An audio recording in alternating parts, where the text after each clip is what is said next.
Hi hello నమస్తే. నేను మీ Chandu from Arudrama consultancy. 30 days 30 university సిరీస్లో 29th డే వచ్చేసి ఎస్ఆర్ఎం యూనివర్సిటీ. సో దీన్ని 1984లో ఎస్ఆర్ఎం ఇంజనీరింగ్ కాలేజ్ అనేది ఎస్టాబ్లిష్ చేశారు. సో ఆఫ్టర్ ద 2002లో దీన్ని డీమ్డ్ యూనివర్సిటీగా పరిగణించారు. సో యాక్చువల్గా ఎస్ఆర్ఎం అనే దానికి డిఫరెంట్ క్యాంపసెస్ అనేవి ఉన్నాయన్నమాట. సో చెన్నైలో ఎస్ఆర్ఎం కేడిఆర్ బ్రాంచ్ అనేది మెయిన్ బ్రాంచెస్ అనమాట. సో దాని తర్వాత వచ్చేసి రామవరం బ్రాంచ్ ఒకటి, తిరుచిరవారపల్లి ఒకటి, తర్వాత ఎన్సీఆర్ ఢిల్లీ క్యాంపస్ ఒకటి. సో ఇట్లా డిఫరెంట్ క్యాంపసెస్ ఉన్నాయి. ఇవి కాకుండా మనకి ఏపీలో 2017లో వచ్చేటప్పుడు ఏపీలో ఒక ఎస్ఆర్ఎం బ్రాంచ్ అనేది ఒకటి ఎస్టాబ్లిష్ చేశారు. అట్ ద సేమ్ 2013లో సిక్కిము, సో 2013లోనే హర్యానా, ఇట్లా బ్రాంచెస్ అనేవి వాళ్ళు ఎస్టాబ్లిష్ చేశారు.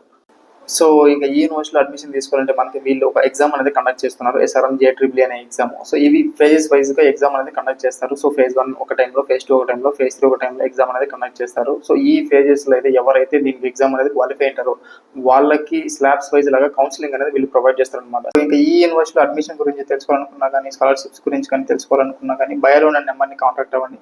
సో ఈ యూనివర్సిటీ గురించి ఫుల్ వీడియో అనేది మా యూట్యూబ్ ఛానల్ పెట్టడం జరిగింది. So please do watch it.